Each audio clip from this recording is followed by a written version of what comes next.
વિદ્યાર્થી મિત્રો, આજે આપણે ગુજરાતી વિષયમાં એક એક્ટિવિટી કરવા જઈ રહ્યા છીએ અને તેનો વિષય છે માતૃપ્રેમ વિશે વક્તવ્ય. અને આ જે વક્તવ્ય છે એ આપણે જે ગુજરાતીમાં પાઠ આવી ગયો છે લોહીની સગાઈ, એના પર આધારિત છે. લોહીની સગાઈ પાઠમાં માતૃપ્રેમની ભાવના દર્શાવવામાં આવી છે. એ માતૃપ્રેમની ભાવના આજે આપણે એક વક્તવ્ય દ્વારા રજૂ કરીશું અને તે રજૂ કરશે આપણા ક્લાસની. Good afternoon. આજે હું તમને માતૃપ્રેમ વિશે કહીશ. કહેવામાં આવ્યું છે કે પૃથ્વી પર રહેલા દરેક સંતાનનું ખ્યાલ ભગવાન ના રાખી શકે, તે માટે તેમણે માતાનું સર્જન કર્યું છે. મા પોતાનું બાળકનું ખ્યાલ રાખે છે. માને પોતાનું બાળક વહાલું હોય છે, ભલે તે ગાંડું હોય, મૂંગું હોય કે ગમે તેવું હોય, પણ માને પોતાનું બાળક વધારે વહાલું હોય છે. પિતા ધંધાથી જતા રહે છે, પણ બાળકને વધારે પડતો માં જ ખ્યાલ એટલે માં જ સંભાળ રાખી શકે છે. મા બાળકને સંસ્કાર આપે છે અને મા બાળકને બધી ખ્યાલ માં જ રાખે છે. આપણે ધોરણ 8માં ભણ્યા છે કવિ બોટાદકર દ્વારા કે એ પાઠનું નામ હતું કે જન્મની જોડ સખી નહીં જડે રે. એમાં કવિ બોટાદકર કહે એમને માને મધથી પણ મીઠી કહી છે અને સાકર જેવી મીઠી એવી એમને માતાને કહી છે. કવિ બોટાદકરે મા વિશે તે પાઠમાં ઘણું બધું કહ્યું છે કે જન્મની જોડ સખી નહીં જડે રે. એટલે એવું હતું કે માતા સિવાય બીજું કોઈ પણ એ દુનિયામાં નથી કે આપણો ખ્યાલ સારી રીતે રાખી શકે. માં તે માં બીજા બધાના વાપરાના વા. ભગવાન રામે લક્ષ્મણને કહ્યું છે કે મારે સોનાની લંકા જોઈતી નથી, પરંતુ મને અયોધ્યાની ધૂળ જ વધારે વહાલી છે. મને સ્વર્ગથી પણ વધારે માં કૌશલ્યાનો ખોડો જ વહાલો છે. હવે માતૃપ્રેમ વિશે વક્તવ્ય બીજી વિદ્યાર્થીની રજૂ કરશે Anushka. Good afternoon all of you. આજે હું તમને માતૃપ્રેમ વિશે જણાવીશ, તે તમે શાંતિથી સાંભળો. માં તે માં બીજા વગડાના વા. તેમાં સમજાવવામાં આવ્યું છે કે પોતાની માં જ આપણો સારી રીતે ખ્યાલ રાખી શકે છે. જીવન એટલે કે દુનિયામાં એવું કોઈ બીજું નથી કે જે આપણો માં જેવો ખ્યાલ રાખી શકે છે. ભગવાન કૃષ્ણ જે તેમની બે માતા છે, એક દેવકી અને એક યશોદા, જેમાં યશોદા માતાએ તેમને ખૂબ જ વાલ કર્યો છે અને એમને યશોદા માતા જ ખૂબ જ વાલી છે, કારણ કે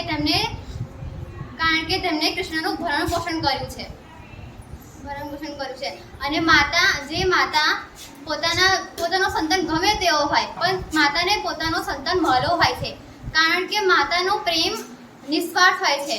અને જ્યારે ઘરે તે એકલી હોય છે, ત્યારે તે પોતાના સંતાનને નવા જે કાર્યો હોય છે તે શીખવાડે છે. જેમ કે આવી રીતે ખાવાનું છે, ભણવાનું શીખવાડે છે, તેનામાં ગુણનું સિંચન કરે છે, તેનામાં અવનવી વસ્તુઓ તેને શીખવાડે છે. તેથી ઘરે માતા એકલી જ હોય છે, તેથી તે ઘરે એને શીખવાડે છે. પિતા તો ધંધાથી બહાર જતા રહે છે, તેથી પિતા તેને ગુણ કેળવી શકતા નથી.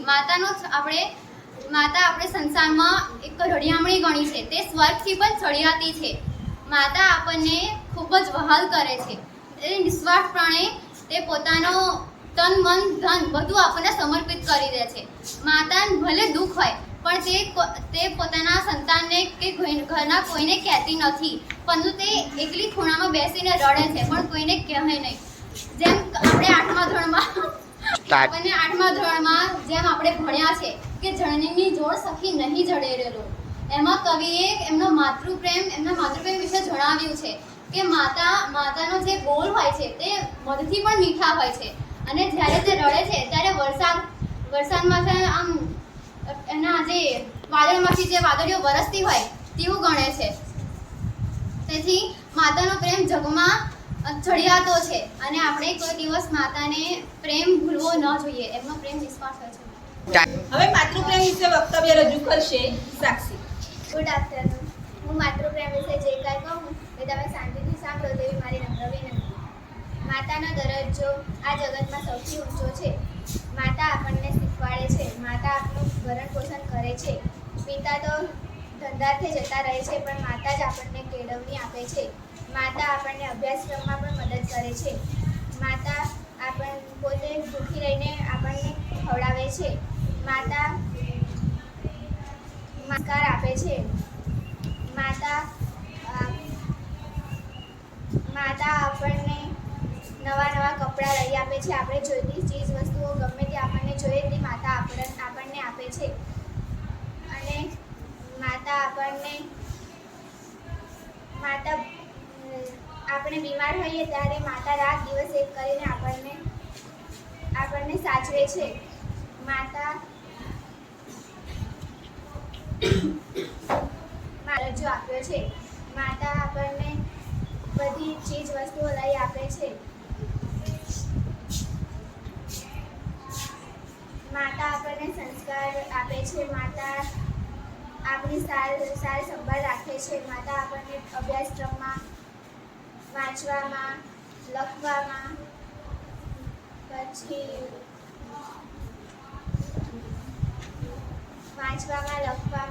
તેવી ઘણી બધી પ્રવૃત્તિઓમાં આપણને મદદ કરે છે. તેથી જ કવિએ કહ્યું છે કે માં તે માં, બીજા બધા વગડાના વા. તે વક્તવ્ય રજૂ કરશે પ્રવ્ય ધ્રુવ. તો આપણે આ બધાનું લીધું હાલ. આજે હું માતૃપ્રેમ વિશે જે કંઈ કહું તે તમે ધ્યાનથી સાંભળજો. માતાનો દરજ્જો દુનિયામાં કોઈ લઈ શકતું નથી.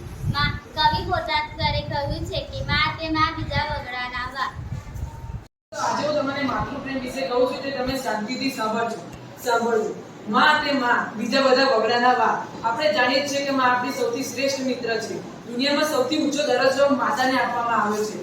કવિએ કહ્યું છે કે માતા એ 100 શિક્ષકોનો દરજ્જો જાણે છે.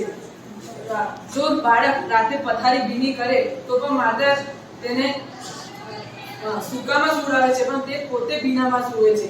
માં બાળકને પોતાની કોખમાં 9 મહિના સુધી રાખે છે. આપણે જાણીએ જ છીએ કે માં બાળક માટે બધું જ કરી છૂટે છે. માં તે બાળકને સવારે વહેલા ઉઠાડીને તેને તૈયાર કરે છે અને શાળાએ મોકલે છે. ત્યારબાદ તે આખા ઘરનું કાર્ય પણ કરે છે. કાર્ય કરીને તે થાકી ગયેલી હોય છે. ત્યારબાદ જ્યારે તેનું બાળક સાંજે પાછું આવે છે ત્યારે તોય પણ તેને સારું વાનગી બનાવે છે. તેમાં તે કોઈ કચકચાટ નથી કરતી. માં તે બાળક માટે સૌથી શ્રેષ્ઠ મિત્ર કહીએ તો પણ ચાલે. શિવાજી મહારાજ, ગાંધીજી વગેરે મહાપુરુષ થવામાં પણ તેમની માતાનો ઘણો મોટો ફાળો હતો. આપણે માતાને આપણી જીવન જરૂરિયાત કહીએ તો પણ ચાલે.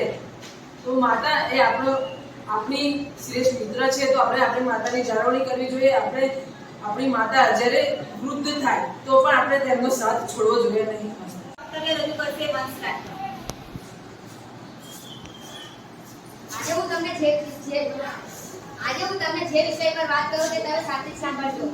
વડ વિના મોડો કંસાર, માં વિના સૂનો સંસાર.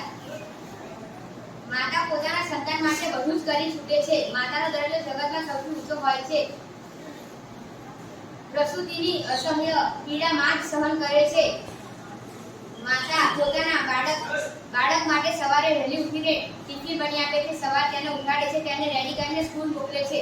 પછી આખો દિવસ તે કામ કરીને થાકેલી હોય છે, છતાં પણ રાતે બાળકને ભાવતી વાનગી બનાવી આપે છે. માતા પોતાના બાળકને ભાવતી વાનગી બનાવી આપે છે. હું તમને માતૃપ્રેમ વિશે જે કાંઈ કહું તે સૌ શાંતિથી સાંભળજો. માતૃપ્રેમ. માતા આ દુનિયાની સૌથી નિસ્વાર્થ વ્યક્તિ છે, જે પોતાના બાળકને આ દુનિયામાં આવતા પહેલા જ પ્રેમ કરતી હોય છે. માતાના પ્રેમની તુલના કોઈ પણ વસ્તુ સાથે કરી શકાતી નથી, કારણ કે તે પ્રેમનું શુદ્ધ સ્વરૂપ છે. માતા પોતાના બાળક માટે દેવદૂત જેવી હોય છે, જે પોતાના બાળકને હંમેશા પ્રેમ કરે છે. માતા એ બાળક માટે ભગવાનની સૌથી મોટી ભેટ છે, જે માતા છે. તે પોતાના બાળકને બચાવવા કે રક્ષણ માટે કંઈ પણ કરી શકે છે. સ્ત્રીઓ સામાન્ય રીતે એક સારી માતા હોય છે તેમ કહેવું ખોટું નહીં, પરંતુ જ્યારે તેઓ માતા બને છે ત્યારે તેમને માતૃપ્રેમનો અહેસાસ થાય છે. માતા તેના બાળકના જીવનમાં